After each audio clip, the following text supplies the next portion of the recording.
Assalamualaikum warahmatullahi wabarakatuh. Eh, Adik-adik semua, adik-adik ABSM, saya Aida Faridatinisa akan memaparkan materi tentang materi fikih tentang nikmatnya sholat, indahnya hidup. Jadi tentang siapa saya nanti bisa ditanyakan ke Ustadzah Heni dan Ustadzah Putri begitu ya. Jadi sebelum masuk ke materi, saya akan memaparkan terlebih dahulu tentang kompetensi dasar di materi nikmatnya sholat, indahnya hidup itu. Kompetensi dasarnya yaitu menghayati ketentuan sholat 5 waktu, menghayati hikmah sholat 5 waktu, memahami waktu-waktu sholat 5 waktu, memahami ketentuan sujud sahwi, mempraktekkan azan, iqomah dan sholat 5 waktu, dan memperagakan sujud sahwi begitu. Nah, tapi karena keterbatasan media kita daring selama ini, selama pandemi ini, kita akan bahas tentang sholat 5 waktu saja, tentang sholat fardu saja begitu ya. Yang pertama, saya akan perkenalkan apa sih itu sholat, apa artinya sholat. Sholat itu artinya ada dua, secara bahasa dan secara istilah. Sholat artinya secara bahasa artinya doa. Nah, sedangkan sholat secara istilah artinya ibadah yang dilakukan dengan perkataan dan perbuatan, diawali dengan takbir dan diakhiri dengan salam. Itu artinya sholat. Nah, apa sih sholat itu? Ada berapa macam sih sholat itu? Sholat itu ada dua macam. Yang pertama sholat sunnah, yang kedua sholat wajib. Nah, apa itu sholat sunnah? Sholat sunnah itu apabila dikerjakan mendapat pahala, dan apabila ditinggalkan tidak apa-apa, tidak mendapat dosa. Contoh sholat sunnah, sholat tahajud, sholat duha, terus sholat qobliyah, sholat ba'diyah, itu sholat sunnah. Nah, kalau sholat wajib apabila dikerjakan mendapat pahala, apabila tidak dikerjakan itu berdosa. Contoh sholat wajib itu ada subuh, zuhur, asar, dan seterusnya gitu ya. Nah, kok bisa sih kita itu diwajibkan untuk sholat? Kok bisa gitu? Nah, sholat itu telah diperintahkan oleh Allah melalui Al-Quran, tertulis di Al-Quran. Nah, itu ada di surat Al-Baqarah ayat 43, bunyinya wa aqimus sholah wa atuz zakah warka'u ma'arrokiin, dan dirikanlah sholat dan tunaikanlah zakat dan ruku'lah bersama orang-orang yang ruku'. Jadi bunyi wa aqimus sholah dan dirikanlah sholat di sini, kalau diperinci di sini, teman-teman kan belajar bahasa Arab juga. Di wa aqimus sholah itu fiil amar, jadi di sini ada kata perintah untuk mendirikan sholat. Makanya kenapa sholat fardu itu, kenapa ada sholat wajib itu dari perintah sholat yang ada di Al-Quran surat Al-Baqarah ayat 43 gitu ya. Nah, sholat ini ada syaratnya. Syaratnya ada dua. Yang pertama syarat sah sholat, yang kedua syarat wajib sholat. Nah, syarat sah sholat itu ada 5. Yang pertama suci, badan suci dari hadas besar dan kecil. Yang kedua suci pakaian, badan dan tempat dari najis. Yang ketiga menutup aurat bagi laki-laki dan perempuan. Yang keempat telah masuk waktu sholat. Waktu sholatnya itu udah waktunya sholat. Misal nih sekarang sudah jam 12, berarti kan sudah masuk waktu sholat duhur. Nah, itu maksudnya. Yang kelima menghadap kiblat.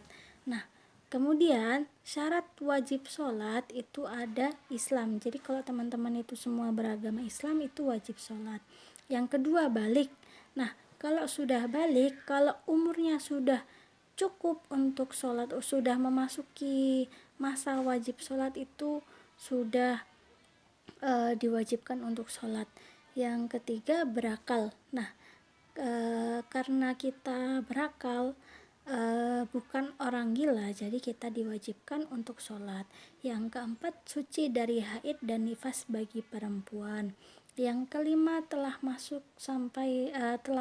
dakwah kepadanya. Jadi kalau umpamanya sudah ada perintah kepada kita untuk sholat, sudah dinasehati, sudah diajarkan juga, jadi kita wajib untuk sholat gitu.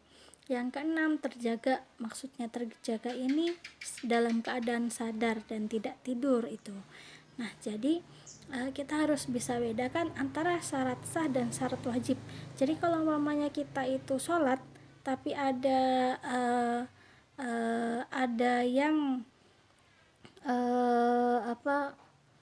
yang tidak terpenuhi syarat sahnya, jadi sholat kita belum sah gitu. Nah, contoh, kita itu sholat tapi kita belum berwudu, apakah sholat kita sah? Belum sah, soalnya kita belum berwudu, belum suci dari hadas kecil dan besar begitu ya. Nah, kalau umpamanya syarat wajib, misal ada seseorang yang yang umurnya masih 5 tahun, berarti dia kan belum masuk balik, belum berumur, umurnya belum cukup untuk sholat, berarti dia belum diwajibkan untuk sholat gitu. Jadi teman-teman harus bisa membedakan antara syarat sah dan syarat wajib sholat gitu ya. Selanjutnya, hal-hal yang membatalkan sholat. Jadi apabila kita sholat tapi kita melakukan hal-hal tersebut, itu membatalkan sholat kita. Pertama, berbicara dengan sengaja. Kedua, tertawa. Ketiga, berhadas, hadas besar maupun hadas kecil. Keempat, terbuka auratnya. Kelima, merubah niat. Keenam, membelakangi kiblat. Kelima, makan dan minum. Keenam, murtad. Ketujuh, meninggalkan salah satu rukun sholat dengan sengaja. Kedelapan, bergerak dengan banyak 3 kali gerakan berturut-turut. Jadi kalau umpamanya kita sholat, misal kita sholat terus kita berhadas ketika sholat, setelah ruku, itidal, kita berhadas, kita buang angin gitu misalnya, jadi sholatnya batal gitu. Jadi sholatnya batal, harus wudhu dulu gitu. Terus habis itu, rukun dan syarat sah sholat. Rukun dan syarat sah sholat ini ada 13. Yang pertama, niat. Jadi sebelum sholat kita niat terlebih dahulu. Nah, niat ini sebenarnya terbagi menjadi 3. Pertama, niat dalam perkataan, niatnya itu diucapkan, usolli fardo gitu. Nah, yang kedua, niat dalam hati. Nah, niatnya yang pertama itu niatnya diucapkan secara lisan, yang kedua niat dalam hati. Jadi kalau dalam hati kita sudah niat, saya akan sholat zuhur gitu, 4 rakaat, itu sudah termasuk niat gitu dalam hati. Yang ketiga, niat secara perbuatan. Jadi misal kita wudhu, terus kita pakai mukena bagi yang perempuan, otomatis kita sudah ada niat untuk melakukan sholat. Jadi perbuatan kita ini sudah masuk ke niat sholat gitu ya. Jadi rukun dan syarat sholat pertama itu adalah niat. Yang kedua, berdiri. Jadi apabila kita dalam keadaan sehat, kita sholatnya berdiri. Nah, tapi dalam hal-hal tertentu, jika tidak sanggup berdiri, bisa sholat dengan duduk. Dalam hal-hal tertentu juga, jika tidak sanggup sholat dengan duduk, bisa sholat dengan berbaring begitu ya. Nah, yang ketiga, takbiratul ihram. Jadi setelah niat kita berdiri, kemudian kita takbiratul ihram. Yang keempat, membaca surat Al-Fatihah setelah takbiratul ihram. Kemudian doa iftitah kita yang wajib, setelah takbiratul ihram itu yang wajib dan tidak boleh ditinggalkan itu adalah membaca surat Al-Fatihah gitu ya. Setelah itu ruku, setelah ruku i'tidal, setelah i'tidal sujud, setelah sujud sujud 2 kali dengan tumakninah. Setelah sujud itu ada duduk di antara 2 sujud, kemudian duduk tasyahud akhir, kemudian duduk bacaan tasyahud akhir itu juga tidak boleh ketinggalan, kemudian sholawat nabi, dan terakhir salam. Nah, semuanya ini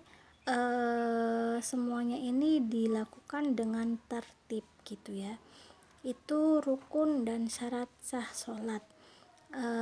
Kemudian bacaan sholat. Nah, perihal bacaan sholat nanti akan saya perjelas dengan tugas-tugas gitu ya. Selanjutnya yang terakhir, ketentuan sholat. Ketentuan sholat ini maksudnya ketentuan waktu-waktu sholat gitu. Jadi sholat fardu itu ada 5 ketentuannya, ada 5 waktu sholat fardu.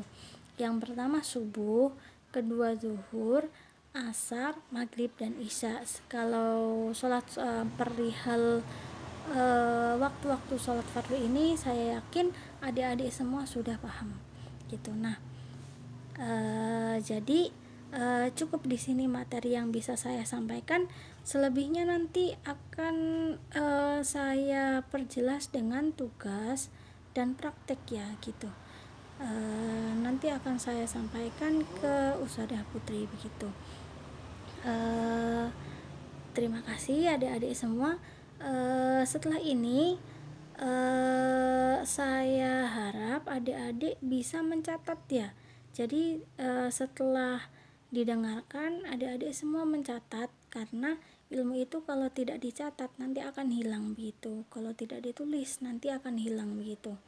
Soalnya ilmu itu bagaikan hewan buruan, kalau enggak dicatat, kalau enggak diikat itu nanti akan hilang begitu ya.